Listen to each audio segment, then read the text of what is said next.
నమస్తే డాక్టర్ గారు. నమస్తే జయ గారు. సింధు అని మనకు ఒక అమ్మాయి మెయిల్ చేసిందండి. పెళ్ళి అయిపోయిన తర్వాత ఒక ఇష్యూని ఫేస్ చేస్తుంది. సో నా సంసార జీవితం ఏంటి, నేను ముందుకు వెళ్ళాలా వెనక్కి రావాలా నాకు అర్థం కావట్లేదు. సో అందుకని ఒకసారి మీతో మాట్లాడిద్దామని కాల్ చేస్తానండి. హలో, నమస్తే అండి సింధు గారా?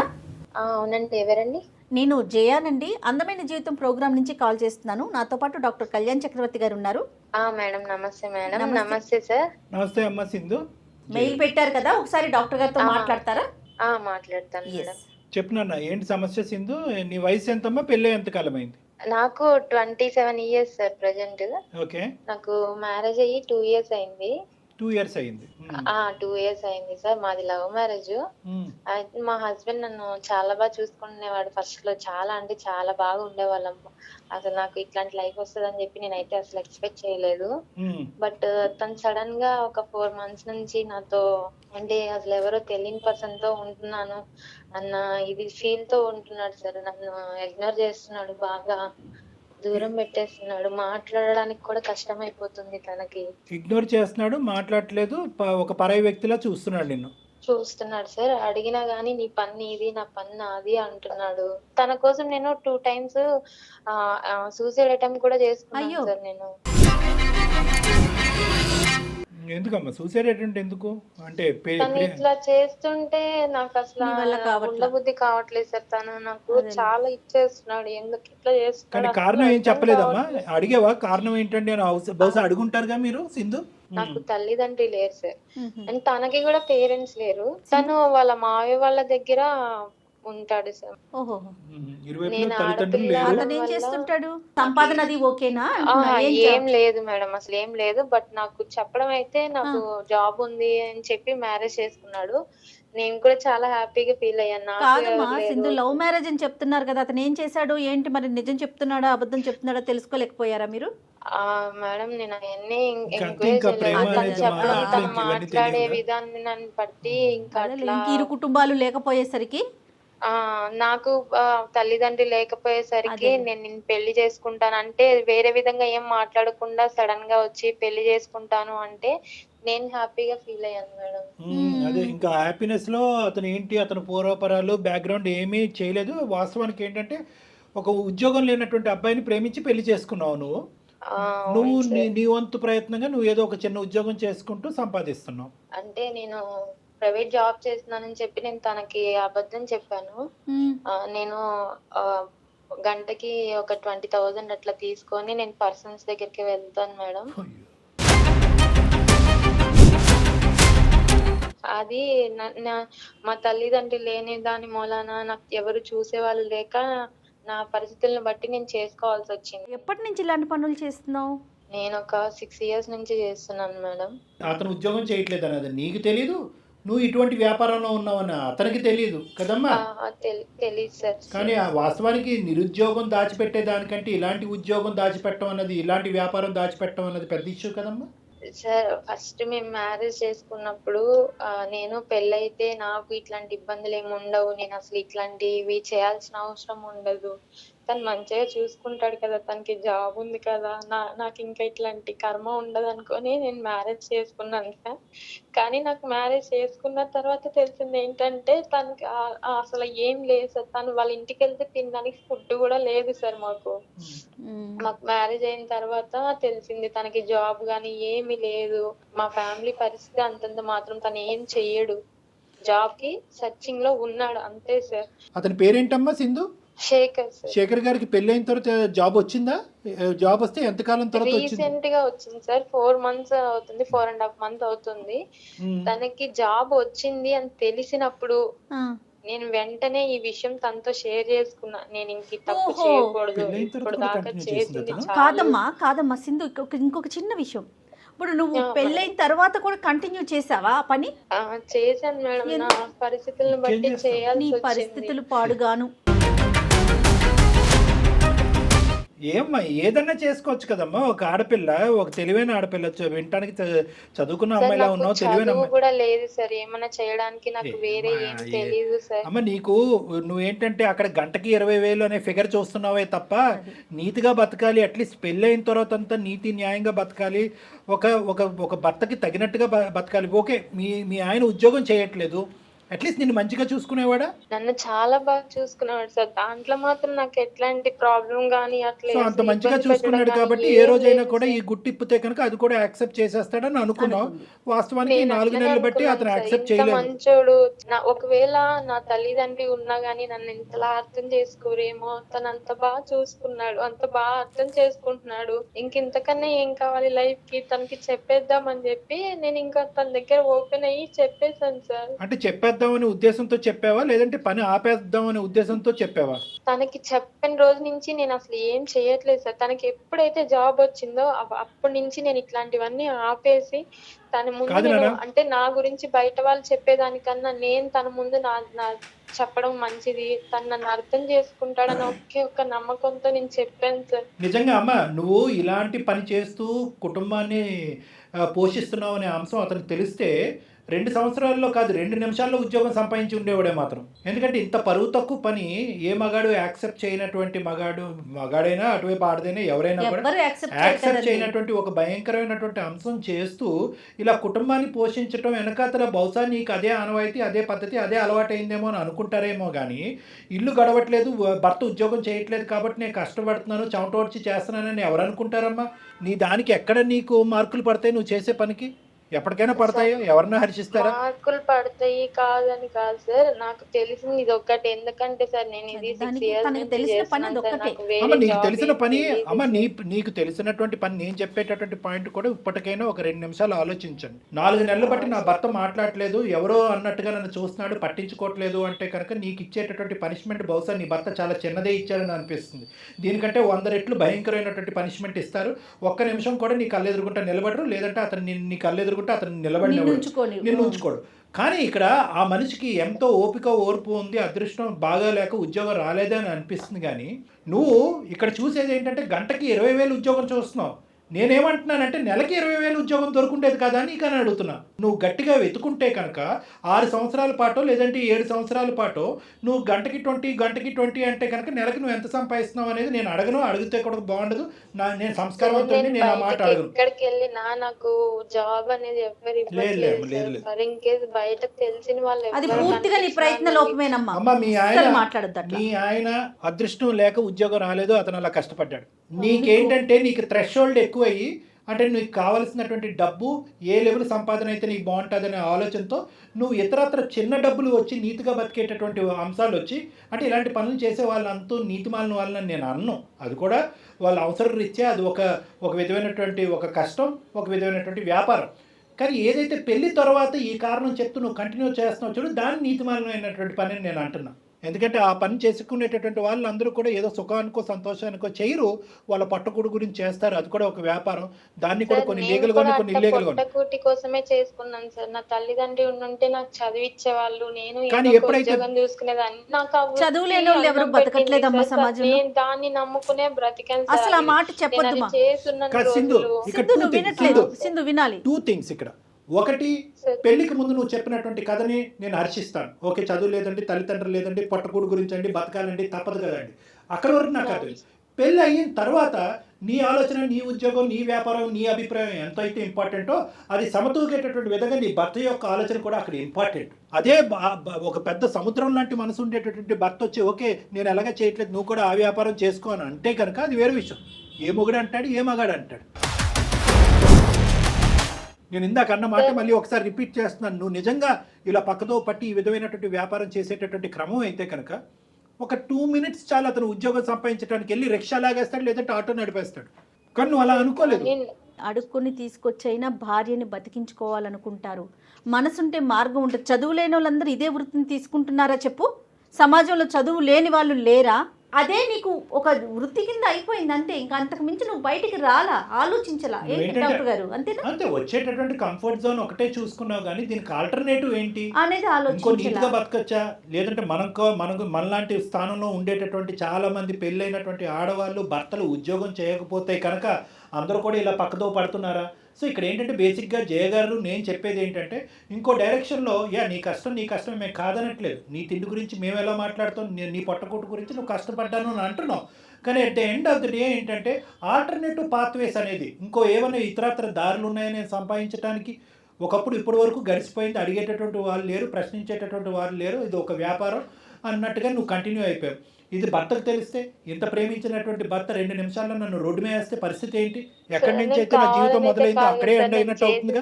స్నేహం వల్లనో ఎందుకు అట్లా అయిపోయిందో నాకు సరే, అర్థం కాలేదు సార్. సరే ఇక్కడ అమ్మ ఇప్పుడు అట్లీస్ట్ ఇప్పటికైనా నీకు కనువిప్పు కలిగింది. ఇక్కడ అదృష్టం నేను ఏంటంటే కనుక నీ చేసిన తప్పు ఒప్పుకుంటున్నాను సార్. నాకు మా హస్బెండ్ కావాలి, తనతో లైఫ్ కావాలి అని అనుకుంటున్నాను కాబట్టి నేను మిమ్మల్ని అది అందమైన జీవితం చేతుల్లో లేదది.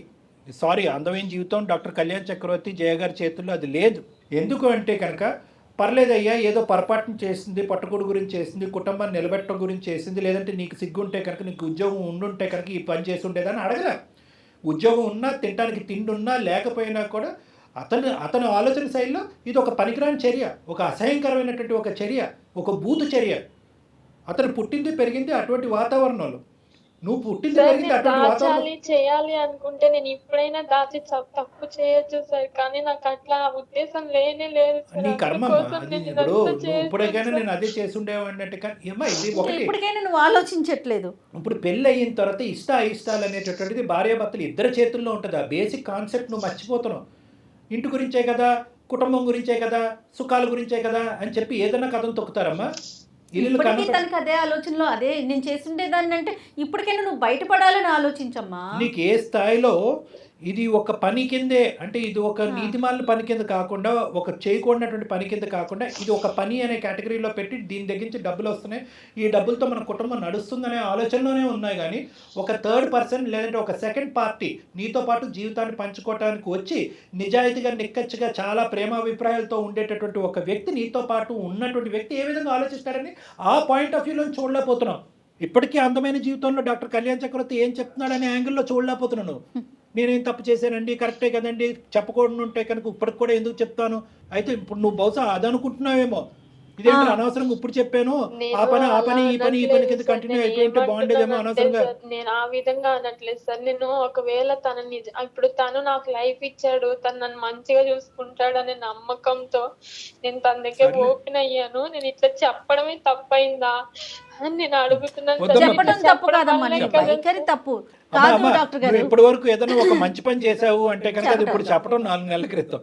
దయచేసి అది దాని ఆ అంశం నుంచి విత్డ్రా అవ్వద్దు. డాక్టర్ గారు నాకు ఇంకొక సందేహం, ఇప్పుడు అతనికే కనుక జాబ్ రాకపోయి ఉంటే కంటిన్యూ అయ్యేదిగా? ఇది ఎల్లకాలం కంటిన్యూ అయ్యేది. అదే నేను ఏమంటున్నానంటే నీ యొక్క మార్పు కండిషనల్ అయిపోయింది. నీ మార్పు ఈజ్ ఈక్వల్ టు అతను జాబ్ రావటం. ఇప్పుడు మాకు కలిగేటటువంటి ఆలోచన భయం ఏంటంటే అతనికి జాబ్ రాకపోయి ఉంటే కనుక ఈ వ్యవహారం నీతిమైనటువంటి వ్యవహారం, కుటుంబం గురించి వ్యవహారం, నా భర్త గురించి నా కుటుంబం గురించి డబ్బులు సంపాదించడం తప్పేంటంటే కంటిన్యూ అయ్యి ఉండేది. రేపొద్దున జాబ్ ఏదో ప్రాబ్లం అవుతుంది, మళ్ళీ కంటిన్యూ చేస్తారా? మీకు పిల్లలు లేరు కదమ్మా? పిల్లలు లేరు సార్ మాకు. నేను ఇది చేసినప్పట్లో నేను సంపాదించిన డబ్బులో నేను 2 ప్రాపర్టీస్ అయితే కొన్నాను సార్. అది మా ఇద్దరి పేరు మీద ఉంది సార్. నేనే ఒకవేళ తనకి జాబ్ వచ్చినా రాకపోయినా ఇది మానేసి మేమిద్దరం సెటిల్ అయితే చాలు, తను నాతో ఉంటే చాలు అని అనుకున్నాను సార్. నువ్వు 2 ప్లాట్లు కొన్నావా, 4 ఇల్లులు కొన్నావా అనేది కాదు ఇక్కడ. వాటి బట్టి అతను ఏమి ఇప్పుడు కరిగిపోడు. అరే అంత కష్టపడి సంపాదించినటువంటి సంపాదనతో కొన్నటువంటి ఆస్తి ఇద్దరు పేర్లు పెట్టింది అనేది కాన్సెప్ట్ కాదు. నేను బెడ్రూమ్లో పడుకున్నటువంటి నా భార్య నా పక్కనే కాకుండా చాలా మందితో పాటు పడుకుంది అనే ఒక ఆలోచన ఒక మగాడికి ఏ విధంగా ఉంటుంది అంటే కనుక అది నువ్వు 100 కోట్ల ఆస్తి తీసుకొచ్చి అతని కాళ్ళ దగ్గర వేసినా కూడా కనుకరించేటటువంటి అవకాశం ఉండదమ్మా. సో ఇది డబ్బులతో ముడిపెట్టద్దు, ఆస్తులతో ముడిపెట్టద్దు, కుటుంబ పోషణ గురించి ఒక ఆడది తీసుకున్నటువంటి దారి అనేటటువంటి ఆలోచనతో ముడిపెట్టద్దు. ఇది అన్నిటికీ భిన్నమైనటువంటి ఒక అంశం. ఇది కేవలం అతని మనసు, అతని ఆలోచన, అతను పెరిగినటువంటి విధానం, అతని వైఖరి బట్టి ఆధారపడి ఉంటుంది. ఇందాక నేను చెప్పినట్టుగా ఇంత క్లిష్టమైనటువంటి అంశాన్ని సమాజం యాక్సెప్ట్ చేయదు. ప్లస్ అందమైన జీవితం డాక్టర్ కళ్యాణ్ చక్రవర్తి, ఇదిగో మార్గం బాబు శేఖర్, ఆ అమ్మాయి ఏదో తెలిసి తెలియక తప్పు చేసింది ఇప్పుడు మారింది స్వీకరించు. కాబట్టి నువ్వు స్వీకరించని చెప్పడానికి కూడా ఉండదు. ఎందుకంటే కనుక అతని జీవితంలో అతని తల్లిదండ్రులు లేనటువంటి స్థానాన్ని నీకు ఇచ్చాడమ్మా. ఇప్పుడు వాస్తవానికి ఏంటంటే అక్కడ తల్లిదండ్రులు లేరు, ఆ స్థానం ఇచ్చినటువంటి భార్య కూడా ఉన్నట్టుగానే ఉండి మోసం చేస్తుందనే మాట అతను అన్నప్పుడు నువ్వు మోసపోలేదు, నువ్వు కరెక్టే ఉన్నావని ఎలా చెప్తావు? చూద్దాం అతను ఎలా ఆలోచిస్తాడో, నీ అదృష్టం ఎలా ఉందో, నీ తలరాత ఎలా ఉందో. సార్ నేను నాకు నా బాధ చెప్పుకోవడానికి కూడా నాకు ఎవ్వరు లేరు సార్. నేను అందుకోసం మిమ్మల్ని మీ దాకా వచ్చి ఒక్కసారి కావాలంటే నన్ను కొట్టండి, తిట్టండి. తన ముందు నాకు ఎట్లాంటి తను నాకు ఏ పనిష్మెంట్ ఇచ్చినా నేను దానికి యాక్సెప్ట్ చేస్తాను సార్. తను యాక్సెప్ట్ చేయాల్సింది అతను కదమ్మా. నీకు చెప్పుకోవడానికి మా నెంబర్ దొరికింది. అతను ఎంత కుమిలిపోతున్నాడు ఈ 4 నెలలు బట్టి, ఎంత భయంకరమైనటువంటి పరిస్థితిలో ఉన్నాడు. ప్రేమించి నమ్మకంగా చేసుకున్నటువంటి భార్య కడుపు నొప్పో కాలు నొప్పో క్యాన్సర్ అంటే కనుక అది ఎక్కడన్నా చెప్పుకోవచ్చు. లేదంటే పాత బాయ్ ఫ్రెండ్తో కంటిన్యూ అవుతుందంటే కనుక అది ఒక ఎత్తు. బాయ్ ఫ్రెండ్లు కాదు, ఏది కాదు, ఇదే వ్యాపారం ఇదే వృత్తిలో ఉంది అనేటటువంటిది కడుపు ఎక్కడ చెప్పుకుంటాడు, తల ఎక్కడ దాచుకుంటాడు. అతని పరిస్థితి చూస్తుంటే ఇంకా భయం వేస్తుంది. నువ్వేంటంటే నా మొగుడిని కాపాడి నా పెళ్లిని కాపాడిని అంటున్నాడు. అతని మానసిక పరిస్థితిని ఫస్ట్ కాపాడిన తర్వాత నిన్ను నీ పెళ్లిని కాపాడతాం. అర్థమైందమ్మా? ఇక్కడ అతను బాధితుడు, అతను విక్టిమ్, నువ్వు బాధితురాలు కాదు, అతని పేషెంట్. మా పెళ్ళైన తర్వాత నేను చేసే పని వల్ల తనని నేను ఎంత మోసం చేస్తున్నానని నా లోపల నేను చాలా కుమిలిపోయిన రోజులు చాలా ఉన్నాయి సార్. లేదురా నాన్న, తనని ఎప్పుడు నాకు మోసం చేయాలన్న ఆలోచన లేనే లేదు సార్ అసలుకి. కాదమ్మా, ఇక డిప్రెషన్ ఉంటే ఎవరికి ఉండాలి, ట్రీట్మెంట్ అవసరం అయితే అర్జెంటుగా ట్రీట్మెంట్ ఎవరికి ఇవ్వాలి, సూసైడ్ చేసుకునే ఆలోచన ప్రధానంగా ఎవరికి ఉంటుందో చెప్పు నువ్వు నాకు. ఇక్కడ నీకా నీ భర్తగా? వెనకే రావాలి సార్. కానీ ఒకటి నేను ఈ భయంకరమైనటువంటి వార్త చెప్పిన తర్వాత నా భర్త ఎంత మనస్తాపం చెందాడో, ఎంత భయంకరమైన పరిస్థితిలో ఉన్నాడో డాక్టర్ గారు దయచేసి అతను కాపాడండి అని ఫస్ట్ అడుగు. తర్వాత నీ పెళ్లి బయటకు వెళ్తున్న ప్రతిసారి నేను తనని ఫాలో కూడా అవుతున్నాను సార్, ఎక్కడికి వెళ్ళిపోతున్నాడో ఏంటి అని. ఎంత ఫాలో అవుతావులే కానీ సరే. ఇప్పుడు ఏమంటావు? ఎందుకు మాకు ఈమెయిల్ పంపించావు? ఏం చేయగలం అనే ఆలోచనతో సార్ మీరు ఒక్కసారి తనతో మాట్లాడి నాకు కొంచెం మా ఇద్దరిని కలపండి సార్. నాకు తను కావాలి సార్. అర్థమైంది నాన్న, అర్థమైంది, మాకు అర్థమైంది, నీ బాధ అర్థమైంది. ఏం చేద్దాం డాక్టర్ గారు? ఒకసారి కలుపుదాం మేడం, ఒక ప్రయత్నం అయితే చేద్దాము. ఎందుకంటే మన వరకు వచ్చిన వాళ్ళని ఎవరిని ఇప్పుడు వరకు ఖాళీ చేతితో పంపించలేదు. మనం ఫోన్ కాల్ చేద్దాము. ఇందాక అమ్మాయికి చెప్పినట్టుగానే ఇటువంటి అంశంలో పూర్తి స్థాయి గ్యారంటీ కానీ హోప్ కానీ ఇవ్వదలుచుకోలేదు. సో ఫస్ట్ అతని పరిస్థితులు ఎలా ఉందో తెలుసుకుందాం. నువ్వు ఫోన్ కలపమ్మా. आपका कॉल होल्ड पर है, लाइन पर बने रहें या कुछ देर बाद कोशिश करें. హలో, ఏమండి చెప్పు. ఎందుకు ఇట్లా చేస్తున్నావు నువ్వు? అసలు ఎలా ఉండాలి నీతో? నేను చేసింది నీ దగ్గర నాకు తప్పని నేను ఒప్పుకున్నాను కదా. నాకు నువ్వు కావాలి, నీతో లైఫ్ కావాలి అని చెప్పి నేను నిన్ను అడుగుతున్నాను కదా. కానీ నువ్వు నన్ను ఎట్లా చూస్తున్నావు? మనం కలిసి ఉన్న ఈ 2 years లో ఎప్పుడు మనం ఎంత మంచిగా ఉన్నది ఒక్క రోజు కూడా గుర్తు రావట్లేదా నీకు? నా చెప్పు. మనసు చచ్చిపోయింది అసలుకి. ఇప్పుడు మళ్ళీ నన్ను అది రికవర్ చేయమన్నా నా వల్ల కాదు.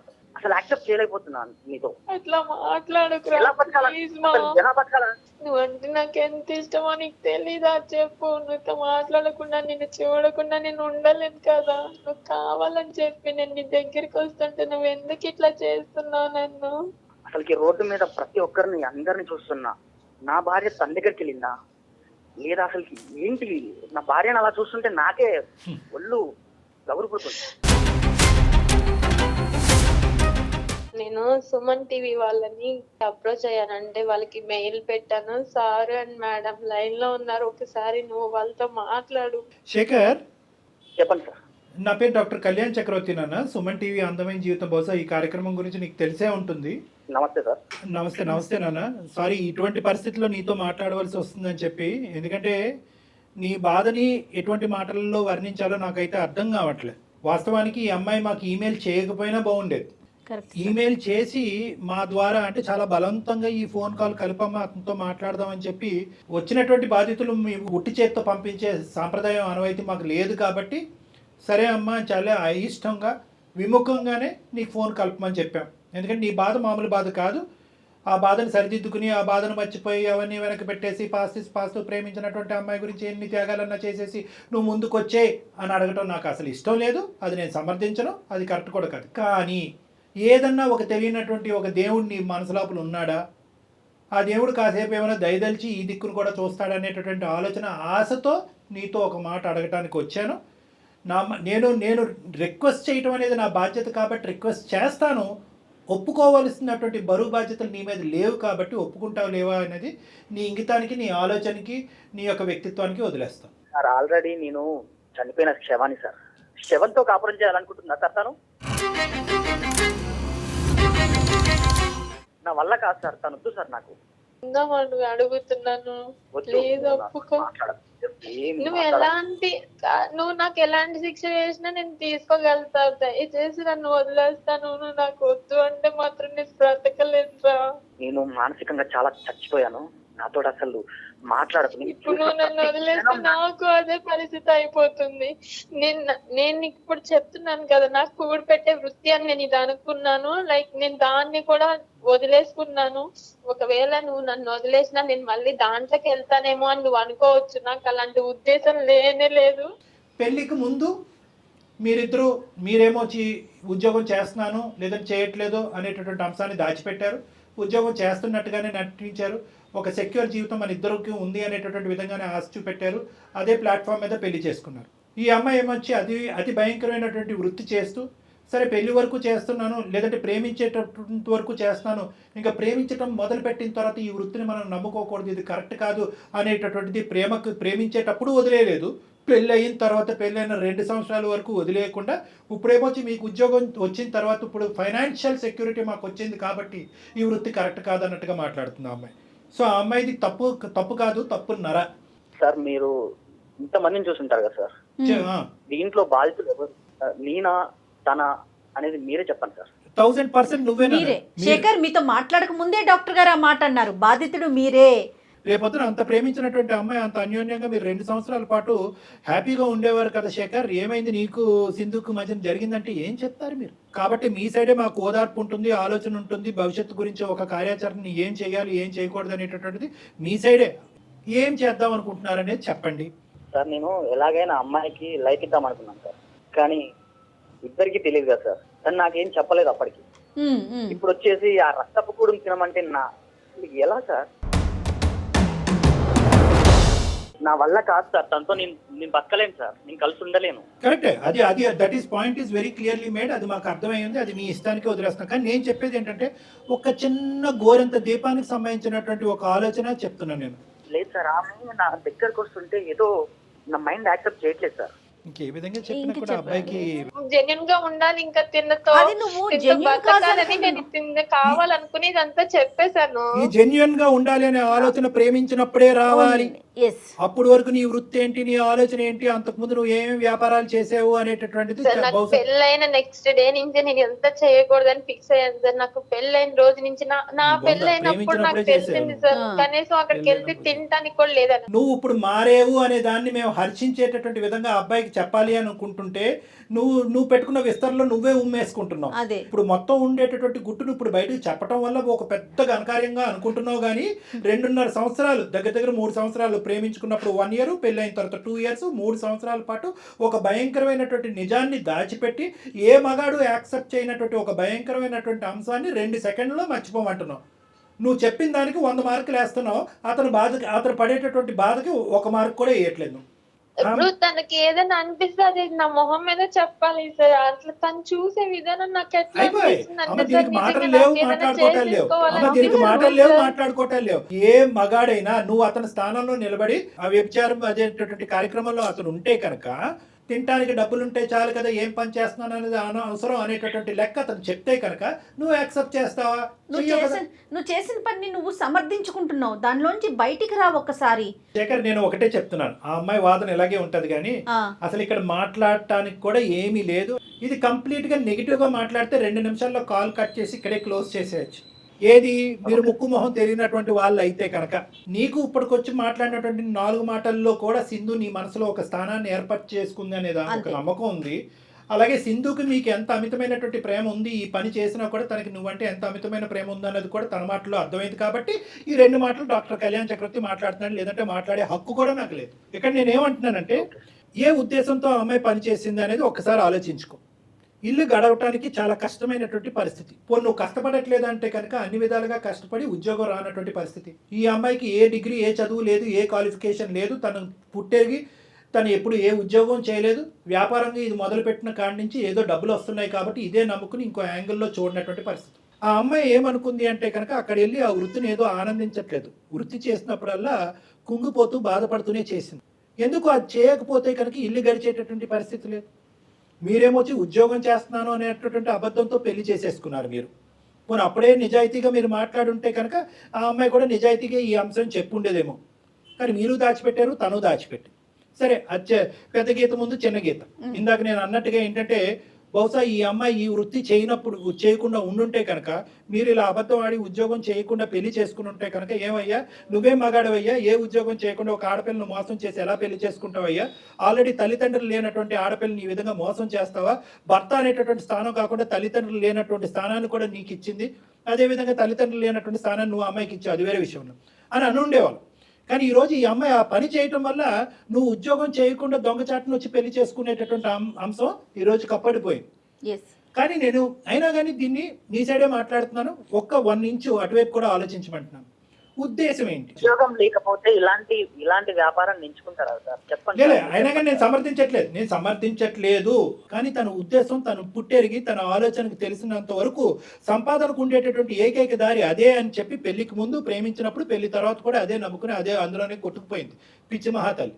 ఇప్పటికి కూడా ఏమంటుంది, తనకి ఇప్పటికి కూడా ఇందాకటి నుంచి మనం మాట్లాడుతున్నాం, తను చేసేటటువంటి వ్యాపారాన్ని తప్పు పట్టట్లేదు తెలుసా? తల్లిదండ్రులు లేకపోయినా ఒక పూట తిండి దొరుకుతుందో లేదో అనేటటువంటి ఆలోచనలో ఉన్న అమ్మాయికి తన శరీరాన్ని అమ్ముకుని అదే తిండి పెట్టింది. కాబట్టి ఇప్పుడు కూడా అమ్మాయి ఆ వృత్తి మీద వేలెత్తి చూపెట్టట్లేదు. అయితే ఇప్పుడు ఏంటంటే నిజంగా ప్రేమతోనే ఒక బాధ్యతతోనే మీ ముందుకు వచ్చింది ఆ అమ్మాయి. తన సుఖాలు సంతోషాల గురించి కాదు కదా. ఒకప్పుడు తనకు ఉద్యోగం చేయకపోతే ఇల్లు ఎలా గడుస్తుంది, ఇటువంటి ఆలోచనతో వచ్చింది తన ముందుకి. సరే, ఇటువంటి కాన్సెప్ట్ కి ఇటువంటి రీజనింగ్ కి ఎన్ని మార్కులు పడతాయో నాకు తెలియదు. మీ ఇష్టం అండి, డెసిషన్ మీ ఇష్టం. Decision is absolutely yours. మేము ఎప్పుడు కూడా అందమైన జీవితంలో ఇంతవరకు కూడా ఇంత చాయిస్ లేదండి. డాక్టర్ గారు ఒక సలహా ఇస్తారు, కానీ నేను చెప్తున్నట్టుగా జయ గారు, మీరు బాధితులు అంతే. మీరు పడరానటువంటి బాధలు పడ్డారు, అనుభవించకూడనట్టు కష్టాలన్నీ అనుభవించారు. ఇందాక ఒక్క మాట అన్నారు, రోడ్డు మీద ఒక మగాడు వెళ్ళిపోతుంటే కనుక వీడితో కూడా పడుకుందని ఆ భార్య అనేటువంటి కర్మండి, చచ్చిపోవటం బెటర్ దానికంటే. సో నేనేమంటున్నానంటే ఇందాక నేను అన్నట్టుగానే ఇది పూర్తిగా మీ నిర్ణయం. మీ నిర్ణయం అని చెప్పి మేము కన్ఫ్యూజ్ చేస్తున్నాం అని మీరు అనుకుంటే కనుక మా క్లినిక్ ద్వారాలు ఎప్పుడు తెరిచే ఉంటాయి, మీరు కావాలంటే రావచ్చు, కూర్చోవచ్చు, మాట్లాడచ్చు. సో కంప్లీట్గా ఇది మీ చాయిస్. ఒక్క 2 నిమిషాలు నేను మాట్లాడాలను. అయ్యో తప్పకుండా. అసలు నేను మా మామ కూతురు చేసుకుందాం అనుకున్నా మేడం, కానీ ఇంకా నేను లవ్ చేశాను కాబట్టి విద్రాత అలా మారింది కాబట్టి చేసుకోవాల్సి వచ్చింది. కాకపోతే అమ్మాయి ఉద్యోగం లేదనే సాకును చూపిస్తోంది. కానీ మీరు ఇందాక చెప్పారు చూడండి, పెద్ద గీత ముందు చిన్న చుక్క అండి ఉద్యోగం లేకపోవటం అనేది. దాన్ని దీంతో కంపేర్ చేయటాకే లేదు. ఉద్యోగం లేకపోతే అడుక్కుతునే వాళ్ళం మేడం, లేదంటే ఏదో ఒకటి చేసేవాళ్ళం. కానీ ఇలాంటి వ్యాపారంలో దిగుతుందని ఎవరు అనుకుంటారు మేడం? మీరు చెప్పండి మేడం. నిజం శేఖర్ గారు, అది చాలా బాధాకరం అనిపిస్తోంది. అమ్మాయి తెలిసి చేసిందా? నేను ఇంకా చేయనని చెప్తున్నాను కదా. ఒకవేళ నువ్వు నన్ను వదిలేస్తే నేను చచ్చిపోవడం తప్పించి నాకు వేరే దారి లేదురా. ప్రేమ అనేటటువంటిది ఇదివరకటి ప్రేమలాగా ఉండాలి, అది న్యాచురల్ గా పునరావృతం అవ్వాలి. ఇక్కడ థ్రెట్ వల్ల నేను చచ్చిపోతాను బెదిరించొద్దు. అతను బాధితుడు, అతను అనుభవిస్తున్నటువంటి బాధ నీకంటే 100 రెట్లు ఎక్కువ ఉంది. ఎందుకంటే ప్రేమించినటువంటి అమ్మాయిని ఉంచుకోవాలా, లేదంటే ప్రేమించి మోసం చేసి తప్పుదోరలో వెళ్ళి ఇదే వృత్తిగా నమ్మినటువంటి అమ్మాయిని వదులుకోవాలా అనేటటువంటి సందిగ్ధ పరిస్థితిలో అతను ఉన్నాడు. అతనికి సమయం కావాలి, నువ్వు అది అర్థం చేసుకోవాలి. నువ్వు థ్రెట్ చేసి బ్లాక్మెయిల్ చేసి భయపెట్టేటటువంటి వద్దు.